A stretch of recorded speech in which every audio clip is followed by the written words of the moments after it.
12 माह माज महला पंजवा घर चौथा। एक ओंकार सतगुर प्रसाद। किरत करम के विछड़े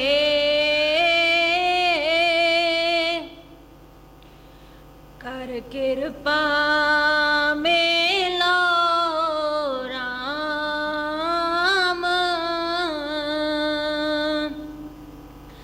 किरत करम के विछड़े कर कृपा मेलो राम।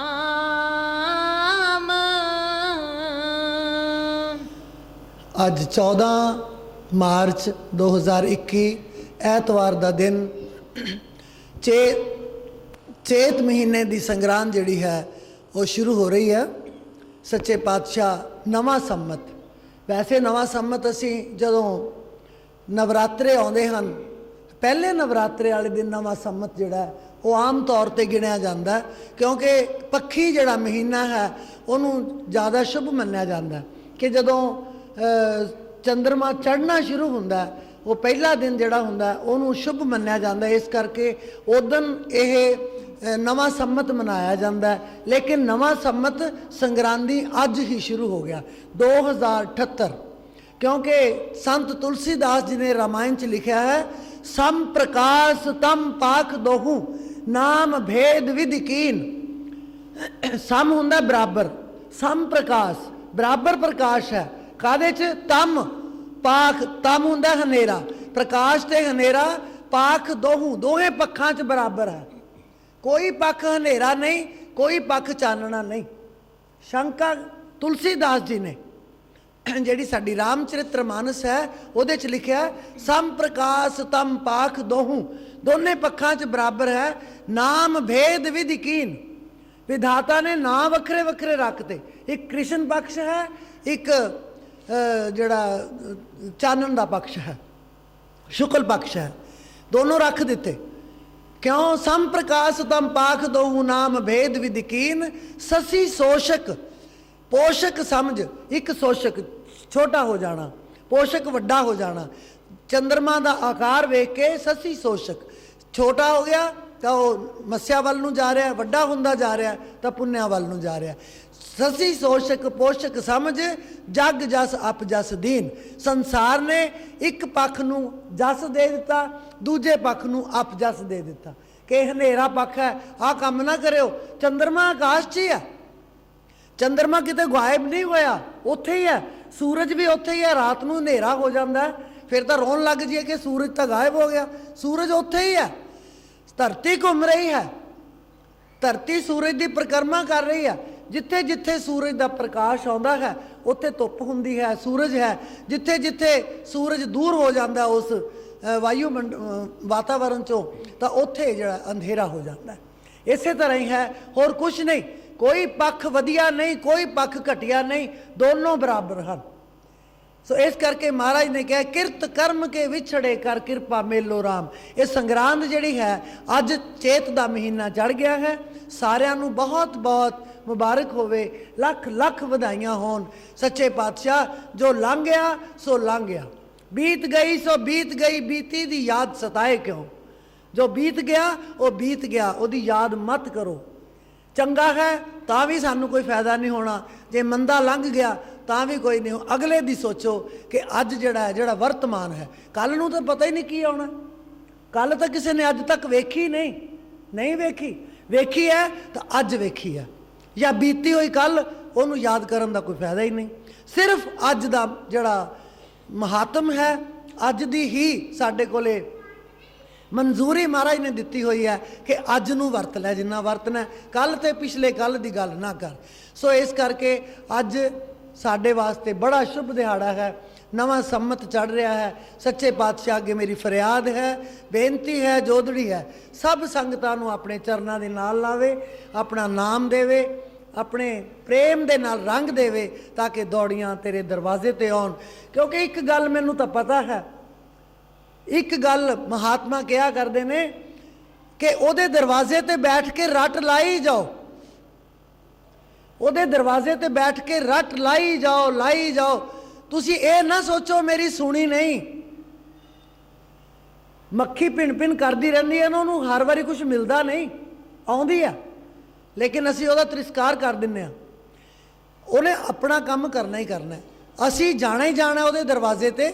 ਜੋ ਮਰਜ਼ੀ ਹੈ, ਦੁੱਖ ਦਾ ਹੈ, ਸੁੱਖ ਦਾ ਹੈ, ਅਸੀਂ ਆਪਣੀ ਹਾਜ਼ਰੀ ਜਦੋਂ ਛੱਡ ਦਿਆਂਗੇ, ਫਿਰ ਉਹ ਕਹਿੰਦੇ ਦੇਖੋ ਇੱਕ ਗੱਲ ਯਾਦ ਰੱਖਣ ਵਾਲੀ ਹੈ, ਵਿਚਾਰਨ ਵਾਲੀ ਹੈ ਕਿ ਅਸੀਂ ਕਿਤੇ ਰੋਜ਼ ਮਾਲਕ ਦਾ ਨਾਂ ਲੈਂਦੇ ਹਾਂ ਜਿੰਨਾ ਸਾਨੂੰ ਲੈਣਾ ਚਾਹੀਦਾ। ਕਈ ਵਾਰ ਇਸ ਤਰ੍ਹਾਂ ਦਾ ਮਾਹੌਲ ਬਣ ਜਾਂਦਾ, ਹਫਤਾ ਅਸੀਂ ਰੱਬ ਨੂੰ ਬਿਲਕੁਲ ਹੀ ਯਾਦ ਨਹੀਂ ਕਰਦੇ। ਅਸੀਂ ਉਹਦਾ ਸ਼ੁਕਰਾਨਾ ਕਿ ਵਾਹਿਗੁਰੂ ਸਤਨਾਮ ਵੀ ਮੂੰਹੋਂ ਕਹਿਣਾ ਸਾਨੂੰ ਭੁੱਲ ਜਾਂਦਾ, ਲੇਕਿਨ ਉਹ ਸਾਨੂੰ ਰੋਟੀ ਦਿੰਦਾ ਹੈ। ਉਹ ਕਹਿੰਦਾ ਨਹੀਂ ਕਿ ਅੱਜ ਤੂੰ ਰੱਬ ਦਾ ਨਾਂ ਨਹੀਂ ਲਿਆ, ਅੱਜ ਤੈਨੂੰ ਰੋਟੀ ਨਹੀਂ ਮਿਲਣੀ। ਉਹ ਹੋਰ ਵੀ ਵਧੀਆ ਦੇ ਦਿੰਦਾ। ਫਿਰ ਸਾਨੂੰ ਇਹ ਹੁੰਦਾ ਲੈ ਮੈਂ ਤਾਂ ਰੱਬ ਦਾ ਨਾਂ ਵੀ ਨਹੀਂ ਲਿਆ, ਉਹਨੇ ਤਾਂ ਮੈਨੂੰ ਰੋਟੀ ਵੀ ਦੇਤੀ, ਹੋਰ ਵੀ ਵਧੀਆ ਦੇਤੀ। मतलब राम राम रटते रहो जब लग घट में प्राण, कभी तो दीनानाथ के भिणक परेगी कान। कदे तो ਉਹਦੇ ਕੰਨ 'ਚ आवाज़ पै ही जानी है कि बई ये रोज़ मैनू आवाज़ लगाउंदा, चल मैं जावां ते सुना। सो इस करके ਉਹਦੇ दरबार दे विच आके कदे गुरु महाराज दे नाम नू भुलना नहीं। भुलदे तां नहीं, ਜਿਹੜੇ सत्संगी ਉਹ भुलदे नहीं, पर कदे कदे ਉਹਨਾਂ ਨੂੰ हो ਜਾਂਦਾ मेरा आप मेरे मुंडा जम पे घरे, मैं फिर ही डेरे जाया करूँगा, मेरा कारोबार चल पे फिर ही डेरे जाया करूँगा ना। शर्त नहीं रखनी, अनकंडीशनल सुरेंडर कर जाना, अनकंडीशनल सुरेंडर कि मैं तो जिहो जिहा भी हाँ हाँ मैनू सच्चे पातशाह मैं तो तेरे दर ते डिग पिया, चंगा बंदा मैनू पता नहीं। ये दरबार है जिथे अनकंडीशनल सुरेंडर कर जाइदा। किते होर जाने उत्थे कंडीशनल सुरेंडर है।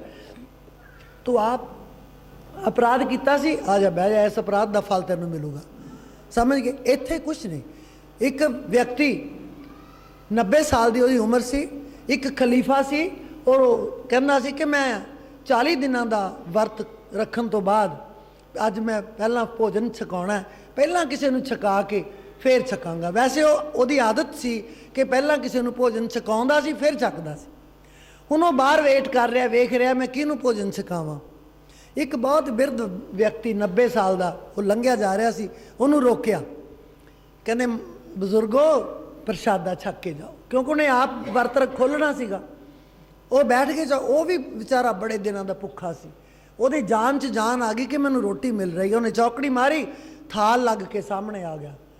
हुण जदों थाल सामने आया, भुख इन्नी लगी है, कई बारी सातों हथ भी नहीं जोड़े जाते, कई बारी शुकराना भी नहीं किया जाता भी रोटी आ गई, सच नहीं आता तो बंदा खान लग जाता।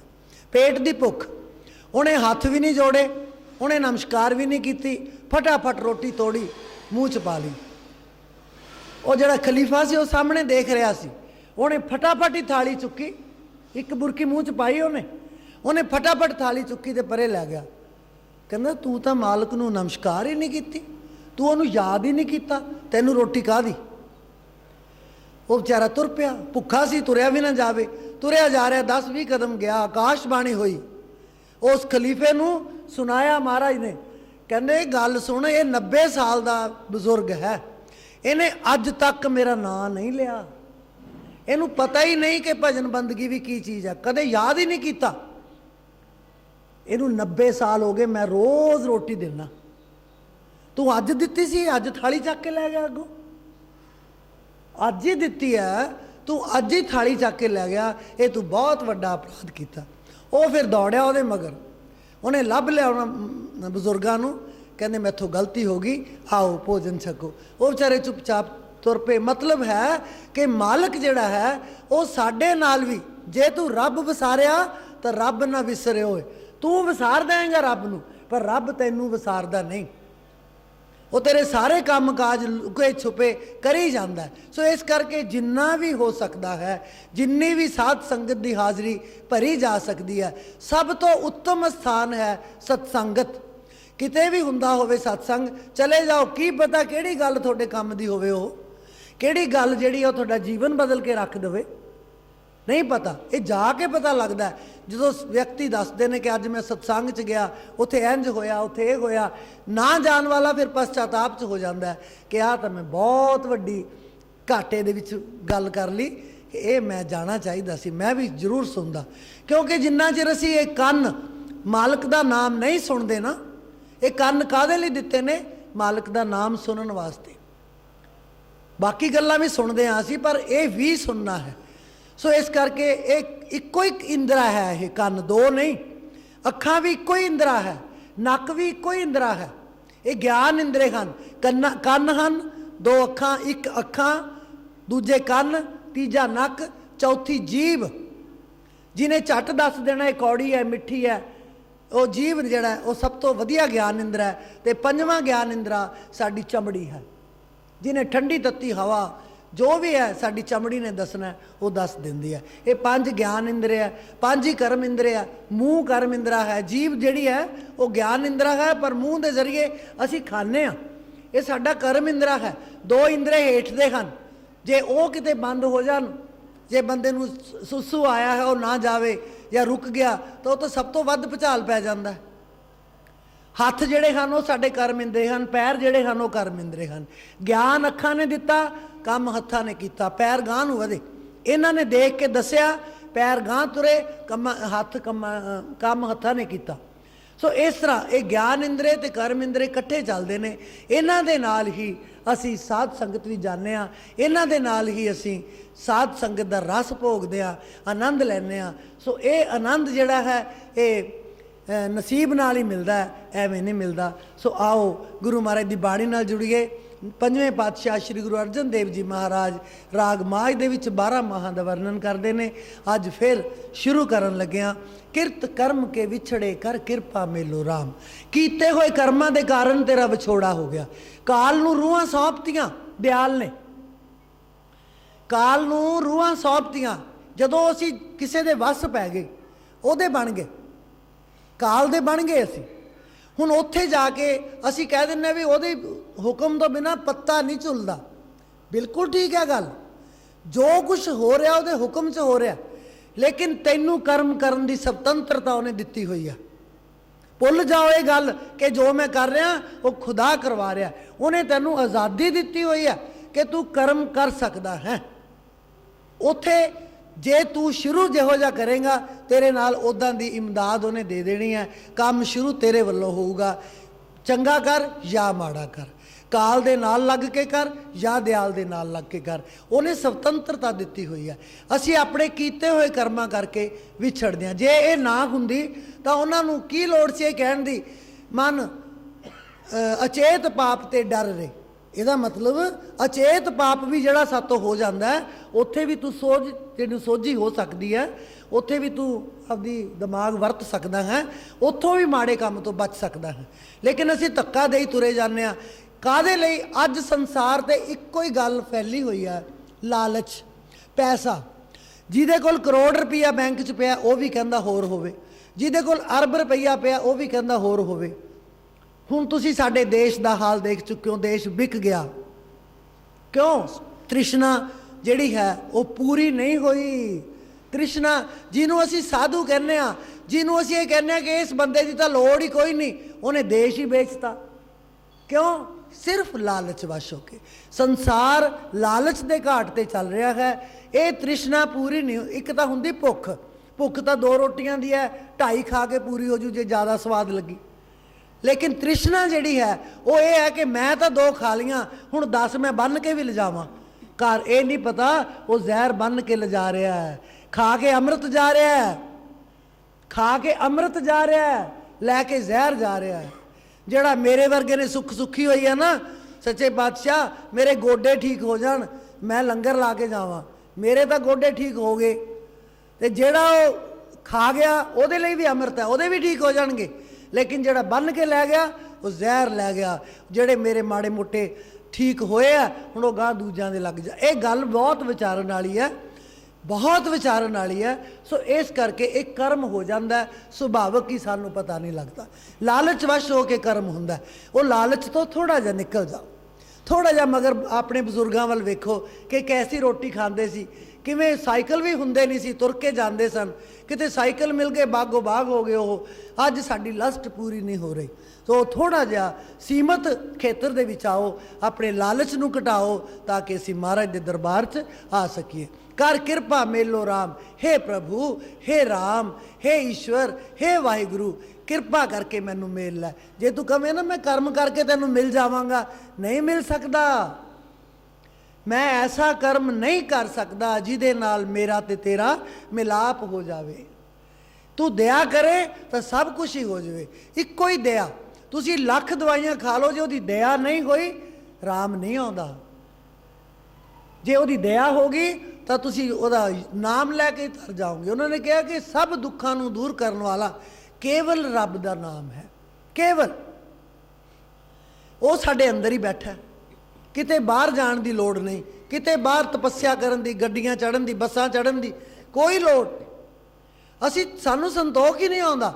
असी डेरे आ गए, चलो इत्थों तो छड्डिया, चलो हुण आपां ना उत्थे जाने आ, साईं बाबे दे जाके आउणे, उत्थे इच्छा पूरियां हुंदियां। उत्थे जा आए, की पता तुहाडी इच्छा कित्थे पूरी हुई है। उत्थों जा आए, फिर वो कहंदा नहीं मैं ना फलाणे बाबे दे जाके आउणा, उत्थे इच्छा पूरियां हुंदियां ने।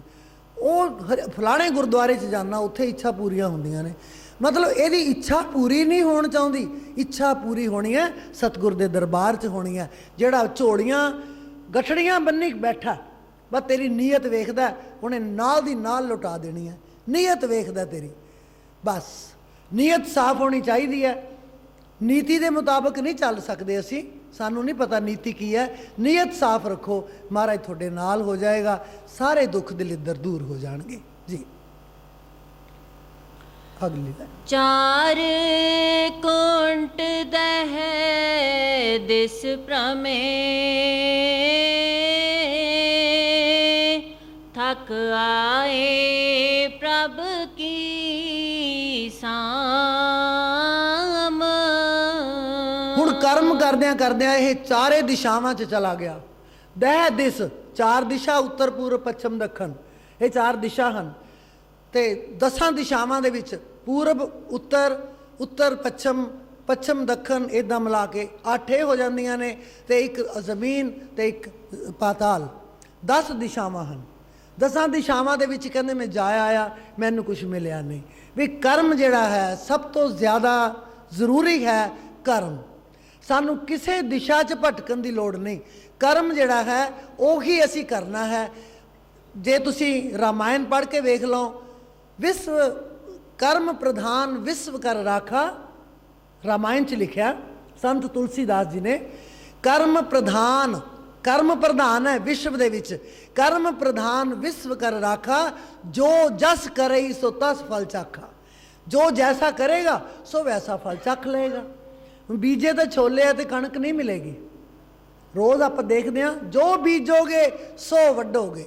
जे कणक बीजी है तो सरों नहीं होनी, उत्थे उत्थे कणक ही होएगी। तो इस करके बीजन लग्या सानू जरूर ध्यान रखना पएगा। बीजा तुसी है, नाम सतगुर दा लेना है। जे वो नहीं हुंदा, तुसी बहुत मेहनत की, धन्ने ने आरता गाया ना, उन्हें कहा, गुरु महाराज ने प्रगट होके कहा, रविदास ने भी मेरी आरती गाई है, सैन ने भी मेरी आरती गाई है, नानक ने भी मेरी आरती गाई है। धन्ने तू भी गा, तू भी मेरी आरती गा। चलो नानक तो शायद धन्ने तो बाद ही होए होणगे, पर उन्होंने आरती कहा कि तू भी आरती गा। वो कहते पातशाह मैनू फिर आरती उरती नहीं आती, मैंने तो आरता ही आता, मैं तो तेरा आरता ही गाऊँगा। उन्होंने कहा दाल सीधा मांगो कियो, अपना खुशी करे नित जियो। उत्थे उन्होंने कहा अनाज मांगू सत सी का, सत सी। हुण कई बारी नहीं व्यक्तियों को पता होंदा भी सत सी का अनाज किहड़ा हुंदा। 7 वार वाह के जिहड़ी भूमि दे विच बीज बीजिया जाता है, उहनूं कहने सत सी का अनाज। 7 वार बीजा, उहदे च बहुत वो ऑर्गैनिक है, पूरा ताकतवर है। कहते वो अनाज मैं खाना, वो अनाज मैनू पैदा करने की शक्ति दे। सीधी मंगी उन्हें गल।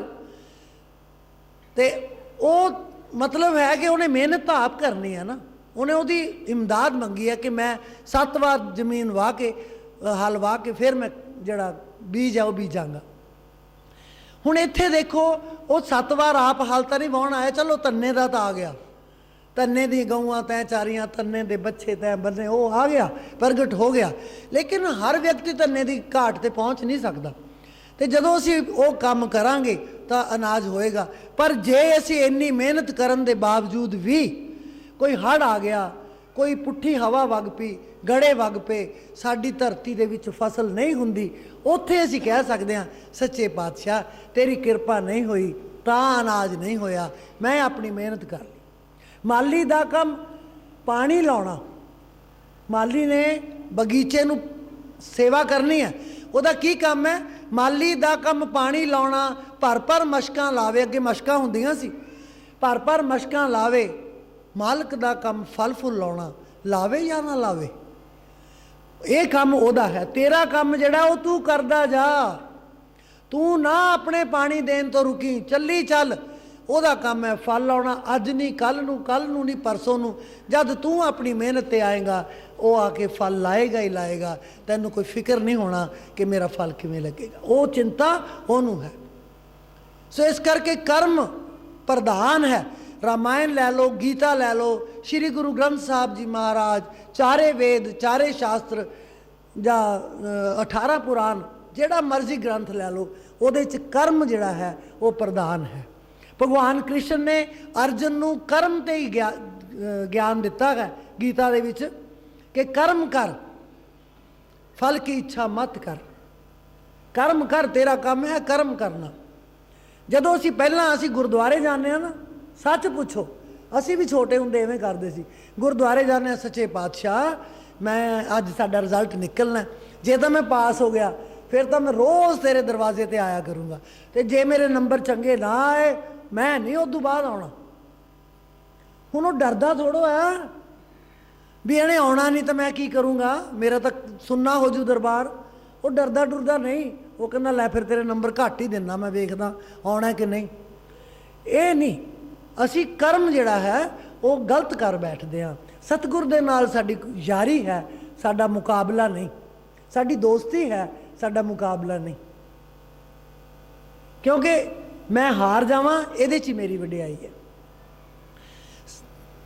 ਸਤਿਗੁਰ ਤੇ ਮੇਰੀ ਲੱਗ ਗਈ ਬਾਜ਼ੀ, ਮੇਰੀ ਤੇ ਸਤਿਗੁਰਾਂ ਦੀ ਲੱਗ ਗਈ ਬਾਜ਼ੀ, ਮੇਰੇ ਹਿੱਸੇ ਬੇਸ਼ੱਕ ਤੂੰ ਹਾਰ ਲਿਖ ਦੇ, ਲਿਖਣ ਵਾਲਿਆ ਤੂੰ ਹੋ ਕੇ ਦਇਆਲ ਲਿਖ ਦੇ, ਲਿਖਣ ਵਾਲਿਆ ਤੂੰ ਹੋ ਕੇ ਦਇਆਲ ਲਿਖ ਦੇ, ਮੇਰੇ ਹਿਰਦੇ ਅੰਦਰ ਗੁਰਾਂ ਦਾ ਪਿਆਰ ਲਿਖ ਦੇ, ਮੱਥੇ ਤੇ ਲਿਖ ਦੇ ਜੋਤ ਨਾਮ ਦੀ, ਮੱਥੇ ਤੇ ਲਿਖ ਦੇ ਜੋਤ ਨਾਮ ਦੀ, ਮੇਰਿਆਂ ਕੰਨਾਂ ਉੱਤੇ ਅਨਹਦ ਰਾਗ ਲਿਖ ਦੇ, ਲਿਖਣ ਵਾਲਿਆ ਤੂੰ ਹੋ ਕੇ ਦਇਆਲ ਲਿਖ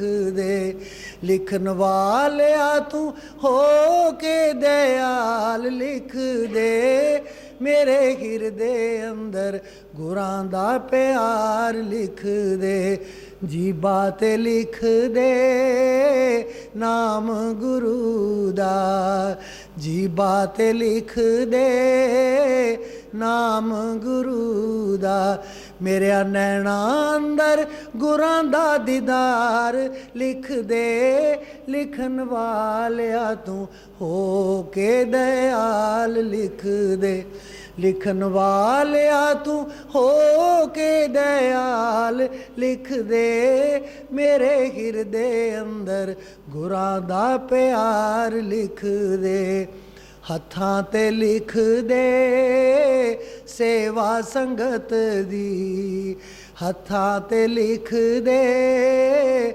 ਸੇਵਾ ਸੰਗਤ ਦੀ, ਮੇਰਿਆਂ ਪੈਰਾਂ ਉੱਤੇ ਜਾਣਾ ਗੁਰ ਦਰਬਾਰ ਲਿਖ ਦੇ, ਲਿਖਣ ਵਾਲਿਆ ਤੂੰ ਹੋ ਕੇ ਦਇਆਲ ਲਿਖ ਦੇ, ਮੇਰਿਆਂ ਪੈਰਾਂ ਉੱਤੇ ਜਾਣਾ ਗੁਰ ਦਰਬਾਰ ਲਿਖ ਦੇ, ਲਿਖਣ ਵਾਲਿਆ ਤੂੰ ਹੋ ਕੇ ਦਇਆਲ ਲਿਖ ਦੇ, ਮੇਰੀ ਤੇ ਸਤਿਗੁਰਾਂ ਦੀ ਲੱਗ ਗਈ ਬਾਜ਼ੀ, मेरी ते सतगुरां दी लग गई बाजी।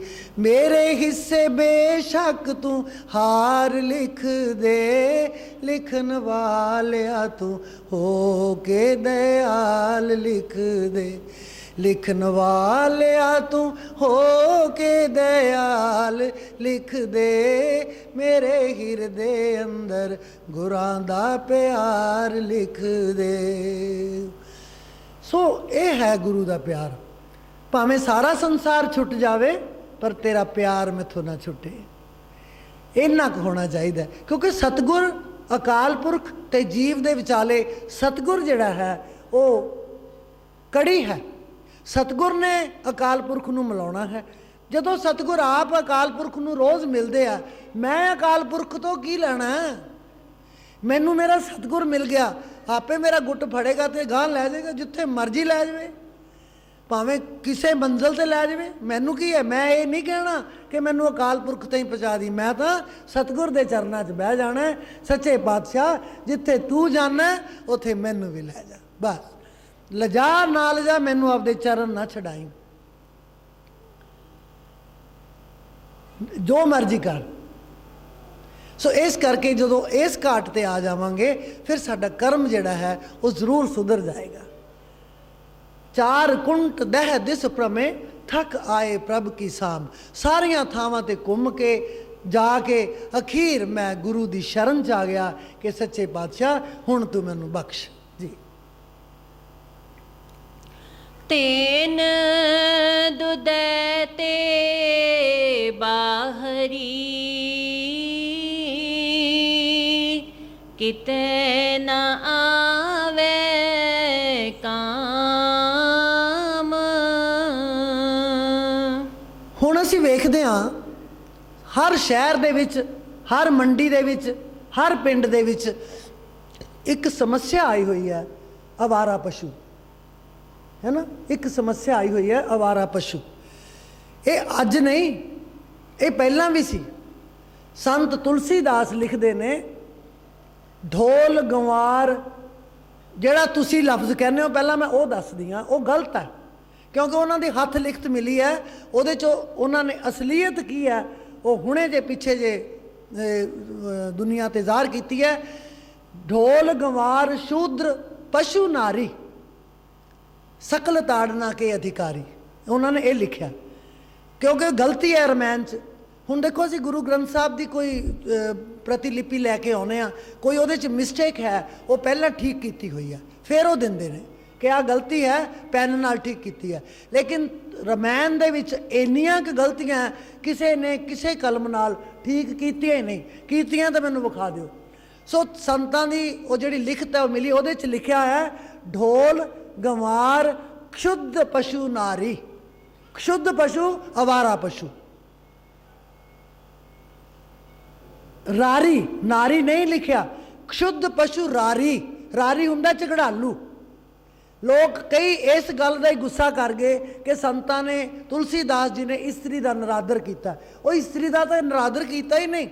मैं बड़ी खुश हुई जिस मैं पढ़िया कि ढोल नूं वजाया तो वजदा, गंवार जिहड़ा है वो सज़ा का ही पात्र है, मनता तो है नहीं गल किसी की। ढोल गंवार क्षुद्ध पशु जिहड़े आवारा पशु ने वो डंडे दे ही ने, डंडा दिखाओगे तो दौड़ जाएगा। रारी झगड़ालू, जिहड़ा झगड़ालू है ये सब ताड़न के अधिकारी। ये सारे ही ताड़न के अधिकारी ने, झिड़कां के अधिकारी ने। होई गल की तसल्ली। असीं बना छड्डिया ढोल गंवार शूद्र पशु नारी, किसी नूं बख्शिया ही नहीं, ना शूद्र नूं, ना नारी नूं, ना पशु नूं, नहीं।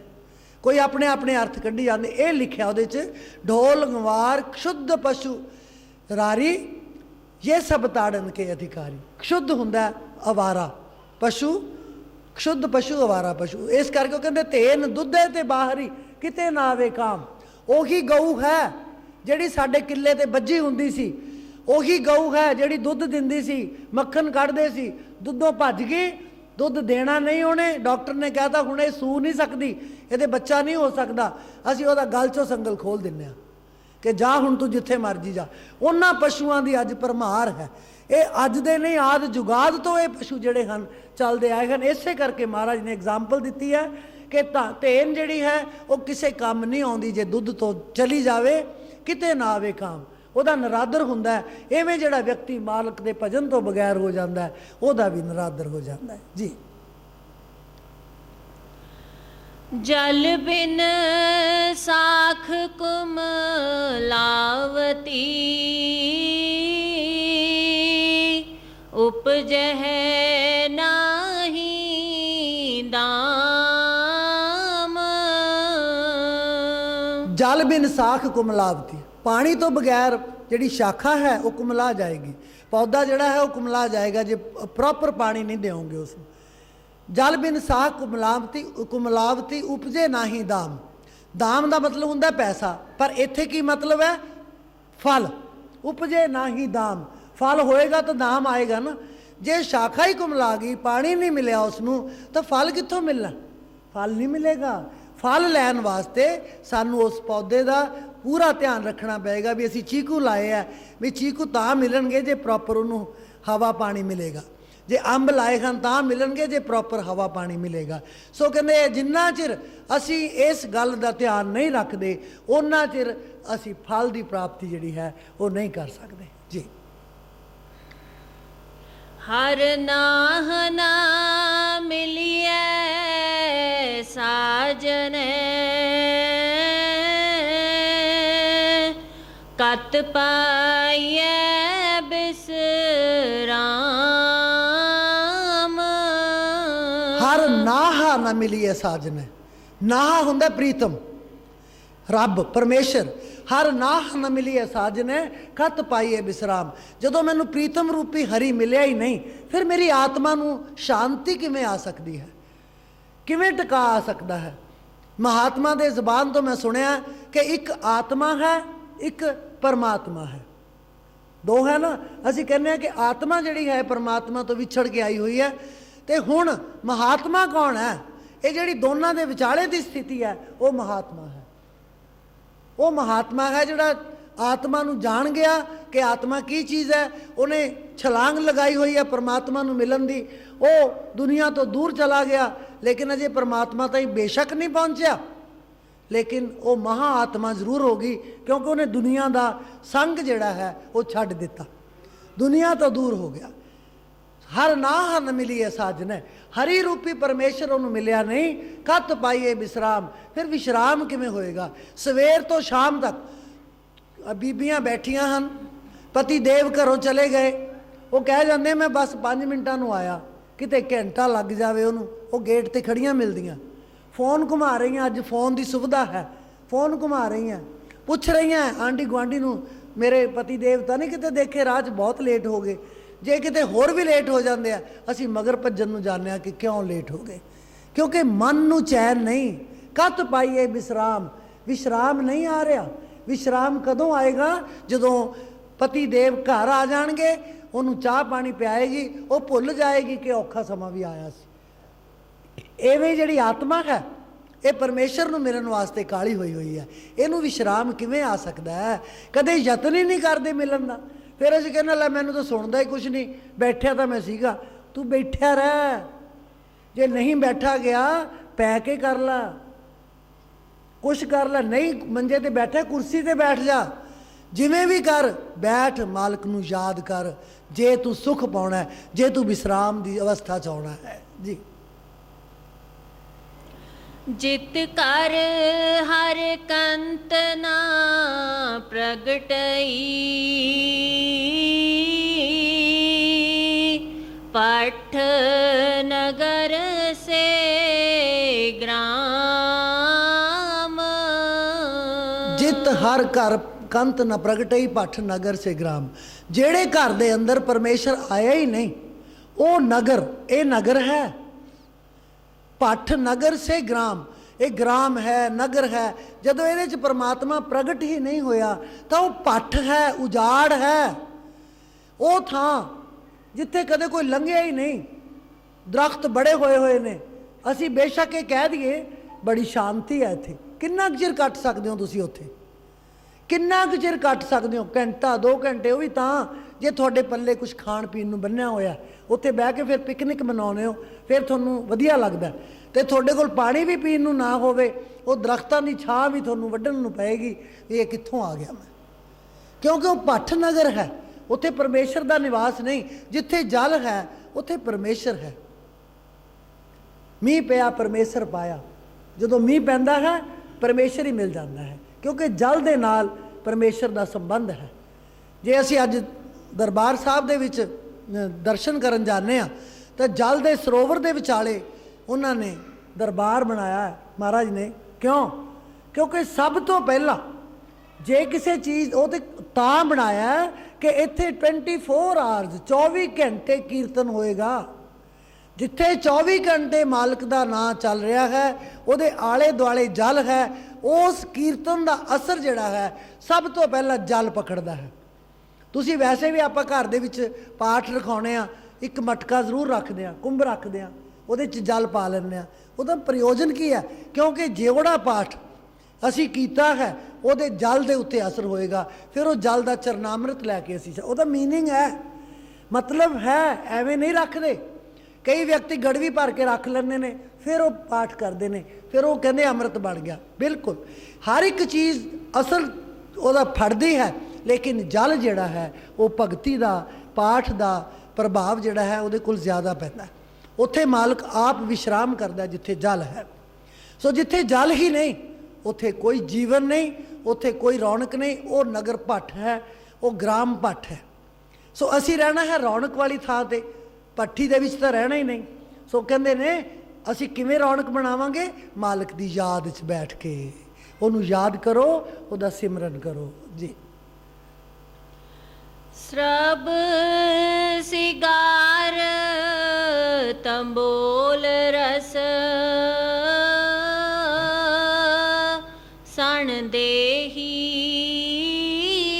ਸਭ ਖਾਮ। ਸਰਬ ਸਿਗਾਰ ਤੰਬੋਲ ਰਸ ਸਣ ਦੇਹੀ ਸਭ ਖਾਮ। ਕਹਿੰਦੇ ਜੇ ਸਾਡੇ 'ਚ ਅਸੀਂ ਬੜੇ ਵਧੀਆ ਵਧੀਆ ਰਸ ਪੀਂਦੇ ਹਾਂ, ਹੈ ਕੋਈ ਪਾਨ ਬੀੜੀ ਜੋ ਰਸ ਸਮਝਦੇ ਆ, ਉਹ ਜਿੰਨੇ ਵੀ ਰਸ ਨੇ ਸਣ ਦੇਹੀ ਸਭ ਖਾਮ। ਸਣੇ ਇਸ ਸਰੀਰ ਦੇ ਸਭ ਵਿਅਰਥ ਨੇ, ਕਿਉਂਕਿ ਅਸੀਂ ਤਾਂ ਮਾਲਕ ਨੂੰ ਯਾਦ ਹੀ ਨਹੀਂ ਕੀਤਾ। ਅਸੀਂ ਤਾਂ ਕੇਵਲ ਖਾਣ ਵਾਲੀਆਂ ਚੀਜ਼ਾਂ ਦੇ ਨਾਲ ਜ਼ਬਾਨ ਨੂੰ ਲਗਾਇਆ ਹੋਇਆ। ਜ਼ਬਾਨ ਮੰਗ ਰਹੀ ਹੈ, ਅਸੀਂ ਉਹਦੇ ਨਾਲ ਜੁੜੇ ਹੋਏ ਹਾਂ। ਇਸ ਤੋਂ ਗਾਂਹ ਕੁਛ ਨਹੀਂ। ਬਈ ਤੁਸੀਂ ਵੇਖੋ 84 ਲੱਖ ਜੀਵ ਜੰਤੂ ਹੈ, ਕਮਾਉਂਦਾ ਇੱਕ ਇਨਸਾਨ ਹੈ। ਕੱਲਾ ਇਨਸਾਨ ਕਮਾ ਰਿਹਾ, ਬਾਕੀ ਕੋਈ ਜੀਵ ਜੰਤੂ ਨਹੀਂ ਕਮਾ ਰਿਹਾ। ਇਨਸਾਨ ਉਸ ਜੀਵ ਜੰਤੂ ਤੋਂ ਕਮਾਈ ਕਰਵਾ ਰਿਹਾ। ਅਸੀਂ ਘੋੜਾ ਹੈ ਉਹਨੂੰ ਅੱਗੇ ਲਾਇਆ ਹੋਇਆ, ਬਲਦ ਹਨ ਉਹਨੂੰ ਹਲਾਂ ਦੇ ਨਾਲ ਜੋਤਿਆ। ਅਸੀਂ ਉਹ ਤੋਂ ਕੰਮ ਲੈ ਰਹੇ ਹਾਂ, ਪਰ ਉਹ ਥੋਤੋਂ ਹਿਸਾਬ ਨਹੀਂ ਮੰਗਦਾ ਕਿ ਕਿੰਨੀ ਕਮਾਈ ਕੀਤੀ, ਮੇਰੇ ਖਾਤੇ 'ਚ ਕਿੰਨੀ ਪਾਈ। ਬਲਦ ਕਦੇ ਕਹਿੰਦਾ, ਘੋੜਾ ਕਦੇ ਕਹਿੰਦਾ ਮੇਰੇ ਖਾਤੇ 'ਚ ਕਿੰਨੀ ਪਾਈ। ਉਹਨੂੰ ਰੋਟੀ ਦਿਓ ਨਾ ਦਿਓ, ਉਹਨੂੰ ਪੱਠੇ ਦਿਓ ਨਾ ਦਿਓ, ਉਹਨੇ ਤੁਹਾਡੇ ਮੁਤਾਬਕ ਕੰਮ ਕਰੀ ਤੁਰੇ ਜਾਣਾ। ਕਮਾਉਂਦਾ ਕੇਵਲ ਇਨਸਾਨ ਹੈ, ਖਾਂਦਾ 84 ਲੱਖ ਜੂਨੀ ਹੈ। ਕੋਈ ਭੁੱਖਾ ਨਹੀਂ ਰਹਿੰਦਾ। 84 ਲੱਖ ਜੂਨੀ ਦੇ ਅੰਦਰ ਕੋਈ ਵੀ ਭੁੱਖਾ ਨਹੀਂ। ਤੈਨੂੰ ਫਿਰ ਕਿਉਂ ਫਿਕਰ ਲੱਗੀ ਪਈ ਆ? ਕਮਾਉਣ ਵਾਲਾ ਤਾਂ ਤੂੰ ਹੀ ਹੈ, ਤੈਨੂੰ ਕਿਉਂ ਫਿਕਰ ਲੱਗੀ ਹੈ ਕਿ ਮੈਂ ਭੁੱਖਾ ਰਹਿ ਜਾਊਂਗਾ? ਇਹ ਰਸ ਜਿਹੜਾ ਸਾਡੀ ਜ਼ਬਾਨ ਦਾ ਰਸ ਹੈ ਨਾ, ਇਹਨੇ ਸਾਨੂੰ ਭੁੱਖਾ ਮਾਰਿਆ ਹੋਇਆ। ਸੰਤੋਖ ਨਹੀਂ। ਕੁਝ ਵੀ ਖਾ ਕੇ ਅੰਦਰੋਂ ਆ ਜਾਓ, ਬਾਹਰ ਨਿਕਲੋ, ਤੁਹਾਨੂੰ ਡਕਾਰ ਆਉਂਦਾ।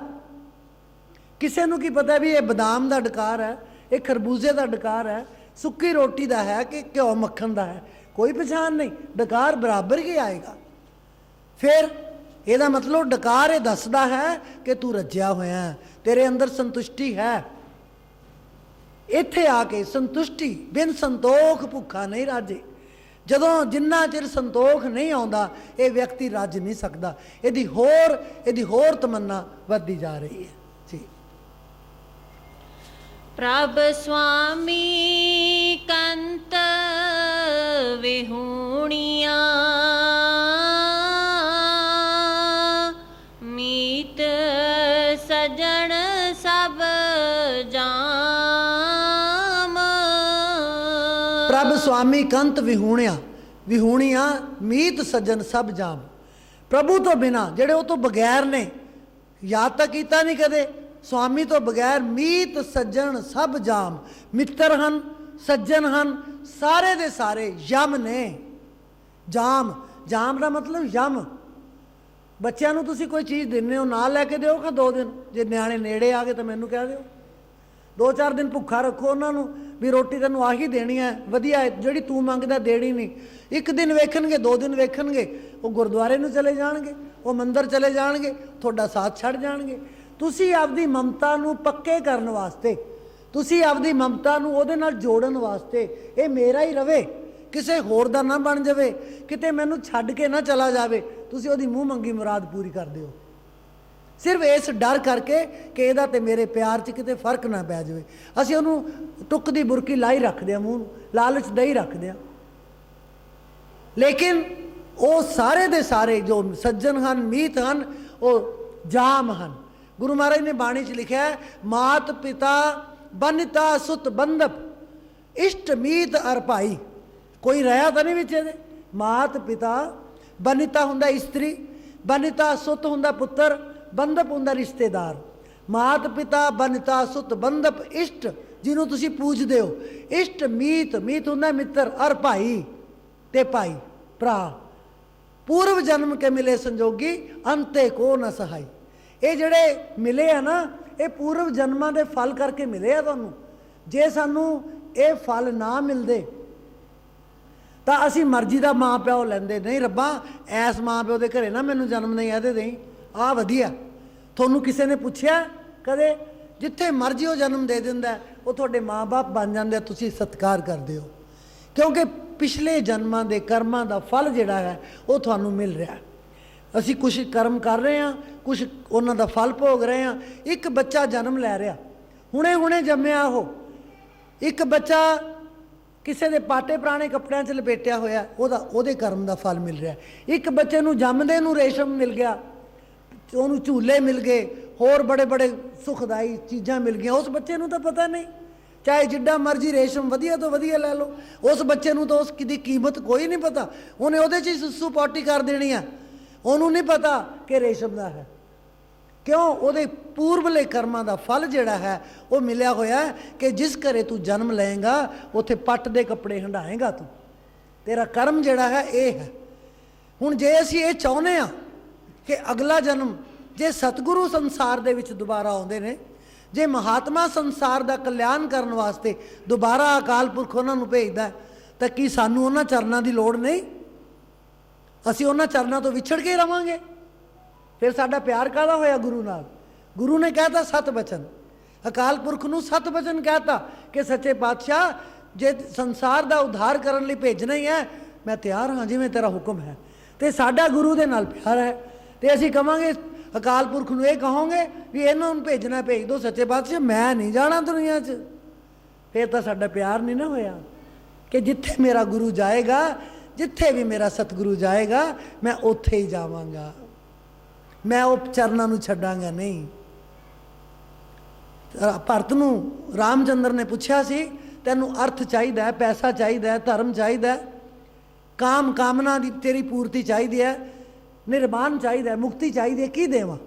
ਮੈਂ ਬਹੁਤ ਖੁਸ਼ ਹਾਂ। ਰਾਮਚੰਦਰ ਕਹਿੰਦੇ ਭਰਤ ਨੂੰ, ਮੈਂ ਤੇਰੇ ਤੇ ਬਹੁਤ ਖੁਸ਼ ਹਾਂ, ਤੇਰੇ ਵਰਗਾ ਭਰਾ ਨਹੀਂ ਹੋ ਸਕਦਾ।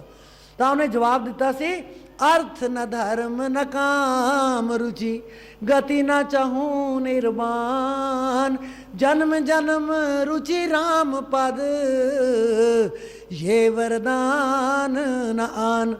कहते अर्थ ना मैनू पैसा चाहिए, अर्थ ना धर्म ना काम रुचि ना मैनू कामना चाहिए है, कोई रुचि नहीं मेरी ਉਹਦੇ ਚ। गति ना चाहूँ निर्वाण ना मैनू मुक्ति चाहिए है, जन्म जन्म रुचि राम पद। जदों भी है मेरे राम भ्राता, जद भी तुसी संसार ते लोक कल्याण ले आओगे, मेरी तेरे चरणों के नाल प्रीत होवे जुड़ी होवे। जन्म जन्म रुचि राम पद ये वरदान ना आन। आन मैंने होर, ये वरदान चाहिए, होर नहीं चाहिए कोई भी। आन होर नूं कहंदे आ।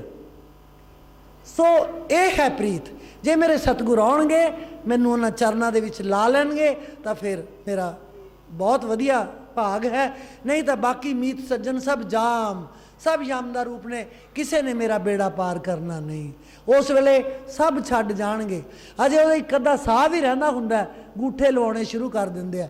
कई वारी मगरों भी निकल भी जांदे आ, फिर भी गूठे लगदे रहिंदे आ, क्योंकि गूठे दीयां लकीरां तां उवें ही हुंदियां। ते अजे कोई आया नहीं हुंदा, उहदियां लंगोटियां लंगूटियां सब तोड़ के सब वेख लैंदे इहदी जेब च की आ। सब तो पहला जेब फुल्ली जाती है, वो चंगी चीज़ निकले या माड़ी निकले दूजे नूं पता है। फिर जब तेरा फोलिया जाना सब कुछ, फिर तू किहदे तो करदा फिरदा है? अपने औगण देख दूजिਆਂ ਦੇ ना वेख। कर्म जिहड़ा है ना ऋषि मुनि नूं भी भुगतना पैंदा, ऋषि मुनि नूं भी भुगतना पैंदा। कर ला तू हेरा फेरी जिहड़ी करनी है। ऋषियां मुनियां नूं भी कर्मां दा फल पाउणा पैंदा ए। आखिर बदियां वाले बंदे नूं पछताउणा पैंदा ए। ऋषियां मुनियां नूं भी कर्मां दा फल पाउणा पैंदा ए। बेशक लुट मार के लोकां नूं कर अपने भर लै तूं। बेशक अमलों वाले रजिस्टर दे विच गड़बड़ कर लै तू। तुसी दान करता किसी नूं दे आए तो जाके उन्होंने पूछो रजिस्टर लिया विखा मैनू की लिखा ये किन्ना खर्चा है किन्नी आमदन है और तू की लैना है? तू करता दान, देखने वाला देखी जाता, लिखन वाला लिखी जाता है। तू उन्होंने चतारना याद ना कर कि मैं दान किया सी। क्यों? एक दिन मालिक ताई हिसाब किताब दिखाना पैंदा ए। ऋषियां मुनियां नूं भी कर्मां दा फल पाउणा पैंदा ए। जेड़ा माया दे विच मत्ता ते मनमानी करदा ए। जेड़ा धर्म वेच के पाप दगा बेईमानी करदा ए। ऐसे पौंदू नूं 84 अंदर पाउणा पैंदा ए। ऋषियां मुनियां नूं भी कर्मां दा फल पाउणा पैंदा ए। हुण तां देखदा कोई नहीं परदे पै गए तेरे गुनाहां ते। इथों चीज़ चक के किसी दी भाजो गेटों बाहर, किसी ने देखा नहीं, बड़ा खुश हुंदा कि मेरा किसी नूं पता नहीं लग्या। हुण तां देखदा कोई नहीं पड़दे पै गए तेरे गुनाहां ते। ऐ पर आखिरी फैसले होने चित्र गुप्त निगाहां ते। उत्थे ही फैसला होना। मुनसिफ खुद ही अपने कीतियां ते पछताउणा पैंदा ए। ऋषियां मुनियां नूं भी कर्मां दा फल पाउणा पैंदा ए। लेकिन असी की करदे हां? पता है सानूं, मैं तुहानूं सुनाता ना, पता मैनूं भी है, तुसीं सुन लिया, पता तुहानूं भी है। फिर असी की करदे हां? हुण मैं बैठी हाँ मेरे तख्त हेठां, मैनूं तां दिस नहीं रहा की है, तुहानूं दिस रहा कि इहदे तख्त हेठां की है, अजगर बैठा है कि मक्खी बैठी है कि कुछ भी नहीं। उत्थे फिर संतां ने कहा दिने रात फिरे ऐब दूजियां दे टोलदा। अपने गुनाहां वाली गाठड़ी ना फोलदा। दिने रात फिरे ऐब दूजियां दे टोलदा। भगती जे होवे तेरी केवट निषाद वांगू। बन जाए प्रभु दा जे ध्रुव प्रहलाद वांगू। आपे ही आऊ भगवान तैनू टोलदा। आपे ही आऊ भगवान तैनू टोलदा। अपने गुनाहां वाली गाठड़ी ना फोलदा। दिने रात फिरे ऐब दूजियां दे टोलदा। तैनू जदों पता उथे खोटे ने खराब होना, सबनू पता। तैनू जदों पता उथे खोटे ने खराब होना। धर्मराज अगे रत्ती रत्ती दा हिसाब होना। इदू वड्डे रत्ती रत्ती धर्मराज अगे रत्ती रत्ती दा हिसाब होना। शेर दियां 15 छटाकां कानू तोलदा। अगे 16 छटाकां दा शेर हुंदा सी, एक छटाक दा तकड़ी च उहने पासकू मार जाना, 15 छटाकां देनियां। शेर दियां 15 छटाकां कानू तोलदा। दिने रात फिरे ऐब दूजियां दे टोलदा। है ना, ये गल्लां तो बाज आ जाइए, अपने आप साडा कर्म सुधर जाएगा।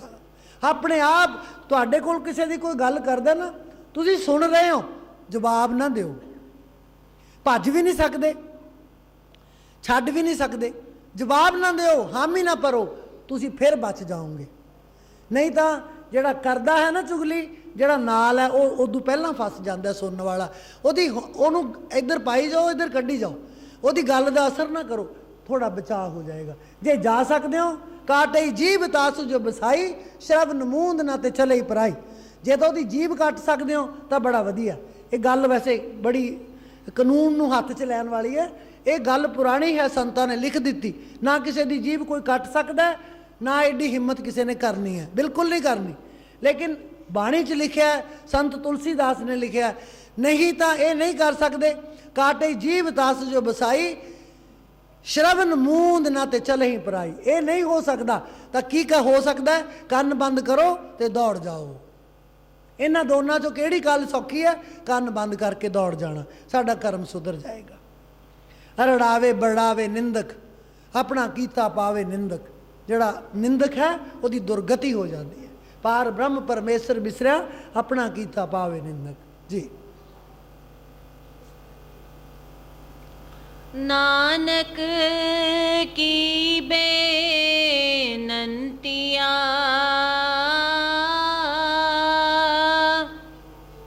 ਕਰ ਕਿਰਪਾ ਦੀਜੈ ਨਾਮ। ਸੋ ਪਾਤਸ਼ਾਹ ਫਰਮਾਉਂਦੇ ਨੇ, ਹੇ ਸੱਚੇ ਪਾਤਸ਼ਾਹ, ਮੇਰੀ ਨਾਨਕ ਦੀ ਬੇਨਤੀ ਹੈ ਕਿ ਮੈਨੂੰ ਆਪਣਾ ਨਾਮ ਦਿਓ, ਮੈਂ ਤੇਰੇ ਨਾਮ ਨਾਲ ਜੁੜ ਜਾਵਾਂ। ਆਓ ਹੁਣ ਚੇਤ ਦੇ ਮਹੀਨੇ ਦਾ ਸਤਸੰਗ ਥੋੜ੍ਹੀ ਜਿਹੀ ਪੜ੍ਹੀਏ ਜੀ। ਚਲ ਚੇਤ। ਹਰ ਮੇਲੋ ਸੁਆਮੀ ਸੰਗ ਪ੍ਰਭ, ਜਿਸ ਕਾ ਨੇਹ ਚਲ ਤਾਮ। ਸੰਸਾਰ ਦੇ ਧਾਮ ਨੇਹ ਚੱਲਣੀ ਹੈ, ਡੋਲ ਰਹੇ ਆ। ਇਹ ਵੀ ਇੱਥੋਂ ਤੱਕ ਧਰਤੀ ਵੀ ਜਿਹੜੀ ਹੈ ਘੁੰਮ ਰਹੀ ਆ, ਨੇਹ ਚੱਲਣੀ ਹੈ। ਕੋਈ ਵੀ ਚੀਜ਼ ਨੇਹ ਚੱਲ ਨਹੀਂ ਹੈ। ਸੂਰਜ ਆਪਣੇ ਧੁਰੇ ਦੇ ਦੁਆਲੇ ਘੁੰਮ ਰਿਹਾ, ਇੱਕ ਥਾਂ ਤੇ ਖੜਾ। ਸੂਰਜ ਕੋਈ ਪੂਰਬ ਵੱਲੋਂ ਨਹੀਂ ਚੜ੍ਹਦਾ ਤੇ ਪੱਛਮ ਵੱਲ ਨਹੀਂ ਛਿਪਦਾ। ਸੂਰਜ ਦੀ ਇੱਕੋ ਹੀ ਦਿਸ਼ਾ ਹੈ, ਜਿੱਥੇ ਖੜਾ ਹੈ ਉੱਥੇ ਘੁੰਮ ਰਿਹਾ, ਬਸ ਆਪਣੀ ਧੁਰੀ ਦੇ ਦੁਆਲੇ ਘੁੰਮ ਰਿਹਾ। ਸਮਝ ਗਏ? ਉਹ ਕਿਤੇ ਜਾਂਦਾ ਨਹੀਂ। ਉਹ ਜਾਂਦਾ ਕੌਣ ਹੈ? ਧਰਤੀ ਜਾ ਰਹੀ ਹੈ, ਧਰਤੀ ਘੁੰਮ ਰਹੀ ਹੈ।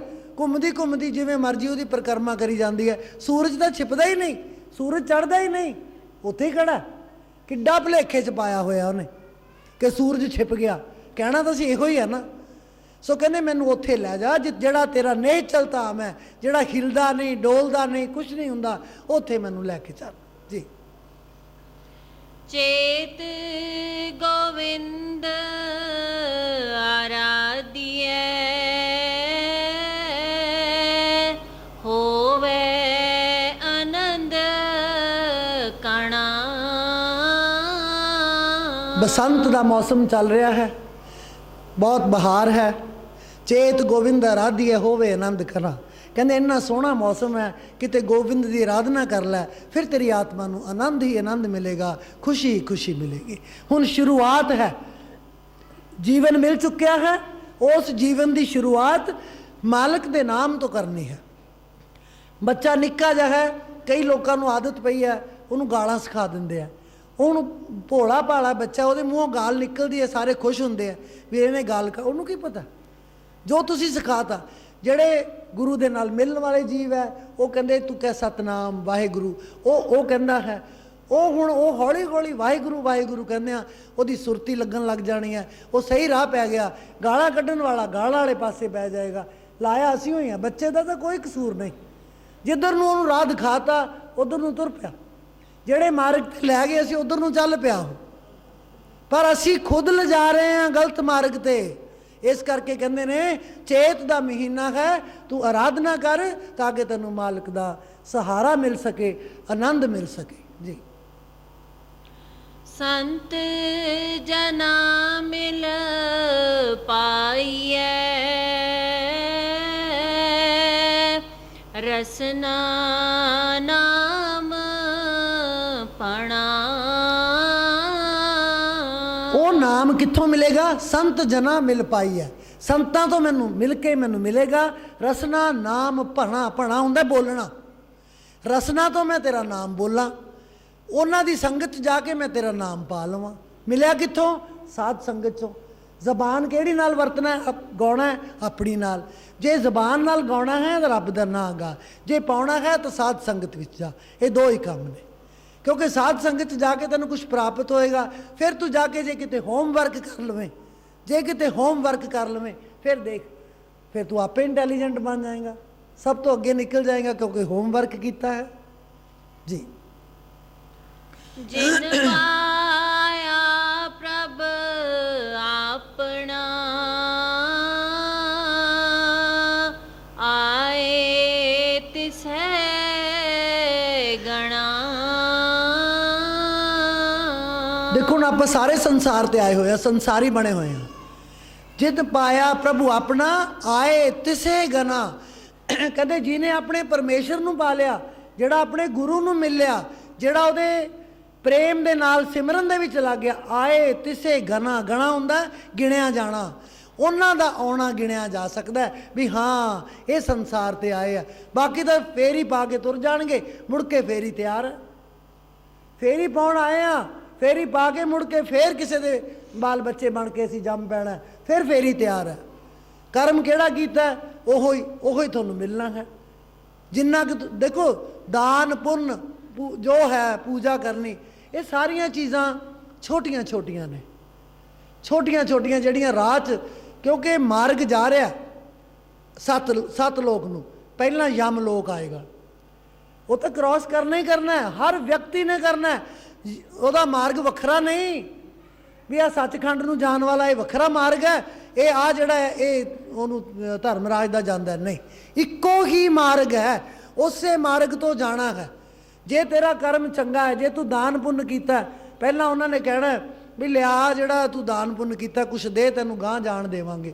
ਉਹ ਦੂਜਾ ਕਹਿੰਦਾ ਨਹੀਂ, ਇਹ ਤਾਂ ਰੱਬ ਦਾ ਭਗਤ ਹੈ। ਧਰਮਰਾਜ ਕਹਿੰਦਾ ਭਗਤ ਤੋਂ ਕੋਈ ਹਿਸਾਬ ਕਿਤਾਬ ਨਹੀਂ ਲੈਣਾ, ਉਹਨੂੰ ਜਾਣ ਦਿਓ, ਹੱਥ ਖੜੇ ਕਰ ਦਿਓ, ਉਹਨੂੰ ਲੰਘ ਜਾਣ ਦਿਓ। ਉਹ ਮੌਜ ਨਾਲ ਹੀ ਚਾਰੇ ਰਸਤੇ ਕ੍ਰਾਸ ਕਰਕੇ ਸੱਚਖੰਡ ਚਲਾ ਜਾਂਦਾ। ਲੇਕਿਨ ਜਿਹੜਾ ਰੱਬ ਦਾ ਨਾਂ ਨਹੀਂ ਲੈਂਦਾ, ਪਖੰਡ ਕਰਦਾ ਹੈ, ਹੋਰ ਬੜੇ ਕੰਮ ਕਰੀ ਜਾਂਦਾ ਕਿ ਮੈਂ ਦਾਨ ਕਰਤਾ, ਉੱਥੇ ਮੈਂ ਬਸਤਰ ਦਾਨ ਕਰਿਆ ਆ, ਉੱਥੇ ਮੈਂ ਆਹ ਦਾਨ ਕਰਿਆ। ਤੂੰ ਕੀ ਦਾਨ ਕਰ ਸਕਦਾ ਹੈ? ਉਹਦਾ ਦਿੱਤਾ ਕਿਸੇ ਨੂੰ ਦੇਤਾ ਤਾਂ ਦਾਨ ਕਾਹਦਾ? ਤੇਰਾ ਕਿਹੜਾ ਦਾਨ ਹੋਇਆ? ਉਹ ਤੇਰੇ ਜ਼ਰੀਏ ਦਵਾ ਰਿਹਾ ਉਹ ਬਸ। ਸੋ ਇਸ ਕਰਕੇ ਇਹ ਜਿਹੜੇ ਕੰਮ ਨੇ, ਇਹ ਤਾਂ ਰਾਹ 'ਚ ਹੀ ਖੂਹ ਲੈਣੇ ਆ ਉਹਨੇ, ਇਹਨਾਂ ਦਾ ਕੁਛ ਨਹੀਂ ਬਣਨਾ ਹੈ ਤਾਂ ਕੇਵਲ ਪਰਮੇਸ਼ਰ ਦੇ ਨਾਮ ਨਾਲ ਸਾਡਾ ਉद्धार ਹੋਣਾ ਹੈ। ਉਹ ਸਾਡਾ ਜਮ੍ਹਾਂ ਜ਼ਰੂਰ ਹੋ ਜਾਏਗਾ, ਉਹ ਸਾਡਾ ਖਾਤਾ ਜਿਹੜਾ ਉਹਦੇ 'ਚ ਭਰਪੂਰ। ਇੱਥੋਂ ਦੀ ਜਿਹੜੀ ਰਕਮ ਹੈ ਨਾ, ਉੱਥੇ ਚੱਲਦੀ ਨਹੀਂ। ਰੁਪਈਆਂ ਦੇ ਨਾਲ ਤੁਸੀਂ ਕਿਤੇ ਇੰਗਲੈਂਡ 'ਚ ਲੈ ਜਾਓ ਰੁਪਈਏ, ਕੋਈ ਚੀਜ਼ ਲਿਆ ਕੇ ਦਿਖਾਓ, ਨਹੀਂ ਚੱਲਣਗੇ। ਪਹਿਲਾਂ ਤੁਸੀਂ ਉਹਨਾਂ ਨੂੰ ਪਾਊਂਡ ਵਿੱਚ ਬਦਲੋਗੇ, ਡਾਲਰ ਵਿੱਚ ਬਦਲੋਗੇ, ਫਿਰ ਤੁਸੀਂ ਉਹਨਾਂ ਦੀ ਚੀਜ਼ ਲੈ ਸਕਦੇ ਹੋ। ਤੁਹਾਡੇ ਰੁਪਈਏ ਨਹੀਂ ਚੱਲਦੇ ਉੱਥੇ। ਇਵੇਂ ਹੀ ਇੱਥੋਂ ਦੇ ਜਿਹੜੇ ਰੁਪਈਏ ਨੇ, ਜਿਹੜੇ ਤੁਸੀਂ ਦਾਨ ਕਰਤੇ, ਜੋ ਰੁਪਈਆਂ ਦਾ ਹਿਸਾਬ ਕਿਤਾਬ ਰੱਖਦੇ ਹੋ, ਉੱਥੇ ਨਹੀਂ ਚੱਲਣੇ, ਉੱਥੇ ਡਾਲਰ ਚੱਲਣਗੇ। ਉਹਨਾਂ ਨੂੰ ਕਨਵਰਟ ਕਰਨਾ ਪਏਗਾ, ਚੇਂਜ ਕਰਨਾ ਪਏਗਾ, ਫਿਰ ਹੈ। ਉਹ ਤੁਹਾਡੇ ਕੋਲ ਤਾਕਤ ਨਹੀਂ, ਉਹ ਤਾਕਤ ਕੇਵਲ ਨਾਮ 'ਚ ਹੈ। ਬਸ ਤੁਸੀਂ ਜੋ ਮਰਜ਼ੀ ਕਰੀ ਜਾਓ, ਤੁਹਾਡਾ ਉਹ ਆਟੋਮੈਟਿਕ ਹੀ ਬਦਲੀ ਜਾਏਗਾ ਕਿ ਇਹ ਭਗਤ ਹੈ। ਭਗਤ ਕਹਾਉਣਾ ਬੜਾ ਸੌਖਾ ਹੈ, ਔਖਾ ਹੈ, ਸੌਖਾ ਨਹੀਂ, ਬਹੁਤ ਔਖਾ ਹੈ। ਉਹਨਾਂ ਨੇ, ਮਹਾਰਾਜ ਨੇ ਲਿਖਿਆ, ਮਤ ਹੋਦੀ ਹੋਏ ਇਆਣਾ। ਭਗਤ ਕੌਣ ਹੈ? ਇੱਕੋ ਹੀ ਲਾਈਨ ਬਾਬਾ ਫਰੀਦ ਜੀ ਨੇ ਲਿਖੀ ਹੈ ਕਿ ਭਗਤ ਕੌਣ ਹੁੰਦਾ। ਭਗਤਾਂ ਦੀ ਮਹਿਮਾ ਬੜੀ ਲਿਖੀ ਹੈ। ਭਗਤ ਕੌਣ ਹੈ? ਇਹ ਬਾਬਾ ਫਰੀਦ ਜੀ ਨੇ ਦੱਸਿਆ।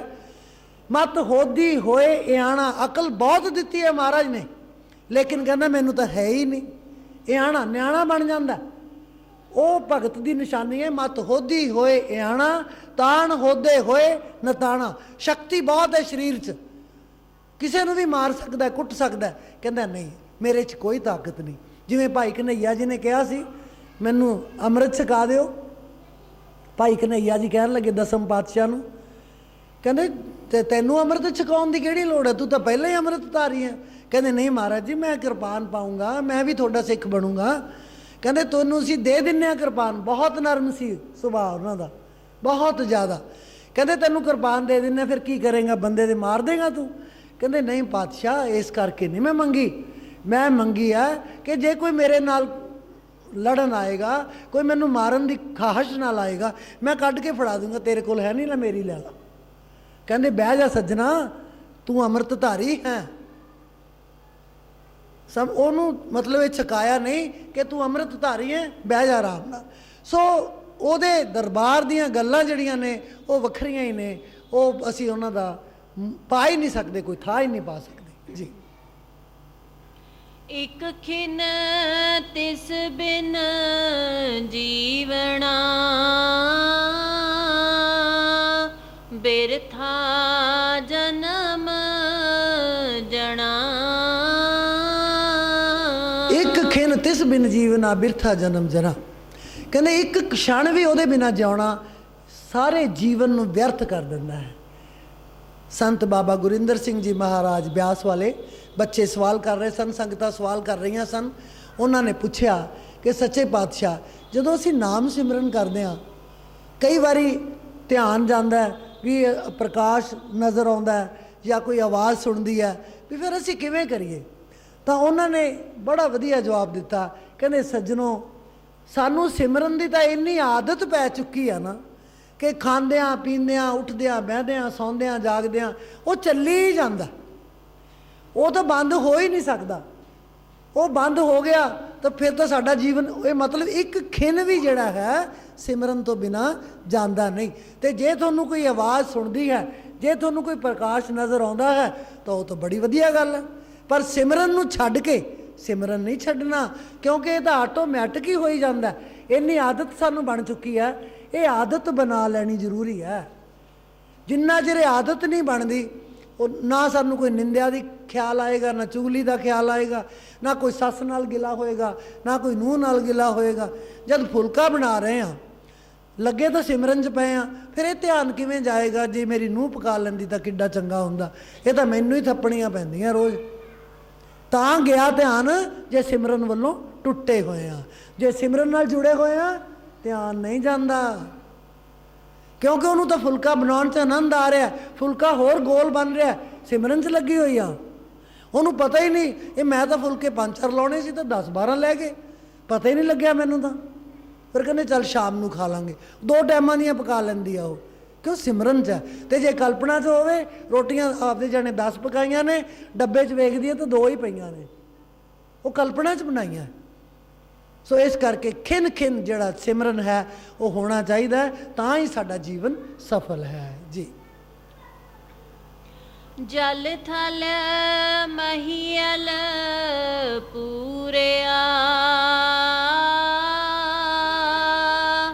ਰਵਿਆ ਵਿੱਚ ਵਣਾ। ਕੋਈ ਥਾਂ ਇਹੋ ਜਿਹੀ ਨਹੀਂ ਜਿੱਥੇ ਉਹ ਨਹੀਂ ਹੈ। ਜਲ ਥਲ ਮਹੀਲ, ਜਲ ਦੇ ਵਿੱਚ ਵੀ ਹੈ, ਧਰਤੀ ਦੇ ਉੱਤੇ ਵੀ ਹੈ, ਆਕਾਸ਼ ਦੇ ਵਿੱਚ ਵੀ ਹੈ। ਜਲ ਥਲ ਮਹੀਲ, ਪੂਰਿਆ, ਬਿਲਕੁਲ ਪੂਰਿਆ ਹੋਇਆ। ਰਵਿਆ ਵਿੱਚ ਬਣਾ, ਤੇ ਬਨਾਂ ਦੇ ਵਿੱਚ ਵੀ ਉਹ ਹੈ। ਜਿੱਥੇ ਵੀ ਹੈ ਉਹ ਹੈ, ਉਹ ਤੋਂ ਬਿਨਾਂ ਕੋਈ ਚੀਜ਼ ਨਹੀਂ। ਰਵਿਆ ਹੁੰਦਾ ਸਮਾਇਆ ਹੋਇਆ। ਜਿਵੇਂ ਅਸੀਂ ਕਰਤਾ ਪੁਰਖ ਦਾ ਅਰਥ ਕਰਦੇ ਹਾਂ ਨਾ, ਪੁਰਖ ਦਾ ਮਤਲਬ ਹੈ ਪੁਰਿਆ ਹੋਇਆ, ਰਵਿਆ ਦਾ ਮਤਲਬ ਰਮਿਆ ਹੋਇਆ। ਉਹ ਕਿਵੇਂ? ਹੁਣ ਇਹ ਅਸੀਂ ਸਮਝਦੇ ਨਹੀਂ ਕਿਵੇਂ ਰਮਿਆ ਹੋਇਆ। ਘੁਮਿਆਰ ਨੇ ਘੜਾ ਬਣਾਇਆ, ਘੜਿਆਂ ਦਾ ਢੇਰ ਲਾਈ ਬੈਠਾ, ਉਹ ਘੜੇ ਵਿੱਚ ਹੀ ਜਾਂਦਾ। ਕੋਈ ਘੜਾ ਕਿਸੇ ਦੇ ਘਰ ਚਲਾ ਗਿਆ, ਕੋਈ ਘੜਾ ਕਿਸੇ ਦੇ ਘਰ ਚਲਾ ਗਿਆ। ਕਿਹੜੇ ਘੁਮਿਆਰ ਨੇ ਬਣਾਇਆ ਸਾਨੂੰ ਪਤਾ ਨਹੀਂ, ਉਹਦਾ ਨਾਂ ਨਹੀਂ ਪਤਾ, ਉਹਦੀ ਮੂਰਤ ਉਹਦੇ ਵਿੱਚ ਨਹੀਂ ਆਉਂਦੀ। ਕੋਈ ਸਾਡੇ ਕੋਲ ਫੋਨ ਨਹੀਂ ਜਿਹਦੇ ਨਾਲ ਅਸੀਂ ਉਹ ਖੋਲ ਕੇ ਉਹਨੂੰ ਦੇਖ ਲਈਏ ਕਿਹੜੇ ਘੁਮਿਆਰ ਦਾ ਬਣਿਆ, ਨਹੀਂ ਆਉਂਦੀ। ਕੋਈ ਵਸਤੂ ਬਾਜ਼ਾਰ ਦੇ ਵਿੱਚੋਂ ਲੈ ਕੇ, ਕੋਈ ਸੋਫਾ ਹੈ, ਬੈੱਡ ਹੈ, ਗੱਦੇ ਹਨ, ਜੋ ਚੀਜ਼ਾਂ ਲੈ ਕੇ ਆਉਂਦੇ ਹੋ, ਉਹਦੇ 'ਚ ਕਰਤਾ ਦਾ ਕੋਈ ਰੋਲ ਨਹੀਂ। ਉਹਨੇ ਦੇਤਾ, ਮੁੱਲ ਦੇਤਾ, ਪੈਸੇ ਦੇਤੇ, ਕੋਈ ਉਹਦਾ ਰੋਲ ਖਤਮ ਹੋ ਗਿਆ। ਸੰਸਾਰ ਦੀਆਂ ਜਿੰਨੀਆਂ ਵੀ ਚੀਜ਼ਾਂ ਇਨਸਾਨ ਦੀਆਂ ਬਣਾਈਆਂ ਨੇ, ਉਹ ਬਣਾ ਬਣਾ ਕੇ ਵੇਚਦੀਆਂ, ਉਹਦੇ 'ਚ ਕੋਈ ਬਣਾਉਣ ਵਾਲਾ ਨਹੀਂ। ਲੇਕਿਨ ਜੋ ਕੀੜੀ ਤੋਂ ਲੈ ਕੇ ਹਾਥੀ ਤੱਕ ਸੰਸਾਰ ਦੇ ਉੱਚੇ ਜੀਵ ਵਿੱਚ ਜੀਵ ਜੰਤੂ ਮਹਾਰਾਜ ਨੇ ਬਣਾਏ ਨੇ, ਹਰ ਇੱਕ ਨੂੰ ਬਣਾ ਕੇ ਉਹਦੇ ਵਿੱਚ ਆਪ ਪੁਰ ਗਿਆ, ਉਹਦੇ 'ਚ ਆਪ ਬੈਠਾ। ਕੀੜੀ 'ਚ ਵੀ ਆਪ ਹੈ, ਕੁੱਤੇ 'ਚ ਵੀ ਆਪ ਹੈ, ਗਧੇ 'ਚ ਵੀ ਆਪ ਹੈ, ਘੋੜੇ 'ਚ ਵੀ, ਇਨਸਾਨ 'ਚ ਵੀ ਆਪ ਹੈ, ਬੱਚੀਆਂ 'ਚ ਵੀ ਆਪ ਹੈ। ਇਹਨੂੰ ਕਹਿੰਦੇ ਪੁਰਿਆ ਹੋਇਆ। ਰਵਿਆ ਵਿੱਚ ਬਣਾ, ਰਵਿਆ ਹੋਇਆ, ਰਮਿਆ ਹੋਇਆ ਹੈ। ਹਰ ਇੱਕ ਚੀਜ਼ ਜਿਹੜੀ ਉਹਦੀ ਬਣਾਈ ਹੋਈ ਹੈ, ਉਹ ਉਹਦੇ ਵਿੱਚ ਬਣਾ ਕੇ ਵਿੱਚ ਆਪ ਬਹਿ ਗਿਆ। ਉਹ ਤੋਂ ਬਿਨਾਂ ਜੇ ਤੁਸੀਂ ਕਹੋ ਕੋਈ ਚੀਜ਼ ਹੈ, ਉਹ ਨਿਕਲ ਗਿਆ, ਉਹ ਚੀਜ਼ ਖਤਮ ਹੋ ਗਈ। ਜਿੰਨਾ ਚਿਰ ਉਹ ਅੰਦਰ ਹੈ, ਉਹ ਚੀਜ਼ ਖਤਮ ਨਹੀਂ ਹੋਈ। ਚਾਹੇ ਕੋਈ ਵਿਅਕਤੀ 2 ਸਾਲ ਦਾ ਬੇਹੋਸ਼ ਪਿਆ ਹੋਵੇ, ਉਹਦੇ ਅੰਦਰ ਪਰਮਾਤਮਾ ਹੈ, ਉਹ ਮਰਿਆ ਨਹੀਂ, ਆਰਾਮ ਨਾਲ ਪਿਆ, ਬੋ ਨਹੀਂ ਆਉਂਦੀ ਉਹਦੇ ਚੋਂ। ਲੇਕਿਨ ਜਦੋਂ ਪਰਮਾਤਮਾ ਨਿਕਲ ਗਿਆ, ਘੰਟੇ ਬਾਅਦ ਉਹੀ ਬਾਡੀ ਜਿਹੜੀ ਹੈ ਉਹ ਸਮੈਲ ਮਾਰਨ ਲੱਗ ਜਾਂਦੀ ਹੈ, ਕਿਉਂਕਿ ਉਹ ਨਿਕਲ ਗਿਆ। ਉਹਨੇ ਜੋ ਕੁਝ ਵੀ ਬਣਾਇਆ ਹੈ ਉਹ ਆਪ ਪੁਰਿਆ ਹੋਇਆ ਉਹਦੇ 'ਚ। ਜੋ ਅਸੀਂ ਬਣਾਇਆ ਹੈ ਉਹ ਉਹਦੇ 'ਚੋਂ ਅਸੀਂ ਆਪਣੇ ਆਪ ਨੂੰ ਨਹੀਂ ਰੱਖ ਸਕੇ, ਆਪਣੀ ਕੋਈ ਵੀ ਨਿਸ਼ਾਨੀ ਜਿਹੜੀ ਉਹਦੇ 'ਚ ਨਹੀਂ ਰੱਖ ਸਕਦੇ। ਇਹ ਹੈ ਇਨਸਾਨ ਤੇ ਭਗਵਾਨ ਦਾ ਫਰਕ, ਇਨਸਾਨ ਤੇ ਭਗਵਾਨ ਦਾ ਫਰਕ। ਸੋ ਇਸ ਕਰਕੇ ਅਸੀਂ ਉਸ ਨੂੰ ਮੰਨਣਾ ਹੈ ਕਿ ਖਿਨ ਖਿਨ ਯਾਦ ਕਰੋ ਜੀ। ਸੋ ਪ੍ਰਭ ਚਿਤ ਨ ਆਵਈ, ਕਿਤੜਾ ਦੁਖ ਗਣਾ। ਕਹਿੰਦਾ ਮੈਂ ਕਿੰਨਾ ਕੁ ਦੁੱਖ ਬਿਆਨ ਕਰਾਂ।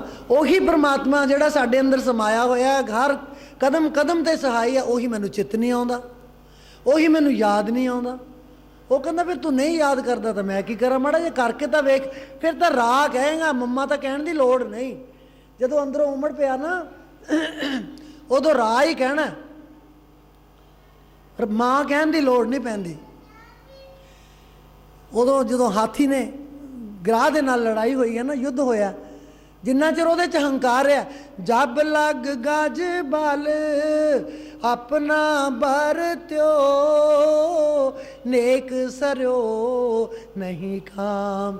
ਜਬ ਲੱਗ, ਜਿੰਨਾ ਚਿਰ ਗਜ ਬਲ, ਹਾਥੀ ਨੇ ਆਪਣਾ ਬਲ ਵਰਤਿਆ, ਜਬ ਲੱਗ ਗਜ ਬਲ ਆਪਣਾ ਵਰਤਿਓ, ਕਿ ਮੈਂ ਹਾਥੀ ਹਾਂ, ਮੈਨੂੰ ਕਿਵੇਂ ਮਾਰ ਸਕਦਾ ਹੈ। ਨੇਕ ਸਰਿਓ ਨਹੀਂ ਕਾਮ, ਨੇਕ ਹੁੰਦਾ ਜਰਾ ਜਿੰਨਾ, ਥੋੜਾ ਜਿੰਨਾ ਵੀ ਉਹਦਾ ਕੰਮ ਬਣਿਆ ਨਹੀਂ, ਯੁੱਧ ਜਾਰੀ ਰਿਹਾ। ਨੇਕ ਸਰਿਓ ਨਹੀਂ ਕਾਮ, ਇੰਨਾ ਵੀ ਕੰਮ ਨਹੀਂ ਸਰਿਆ ਉਹਦਾ।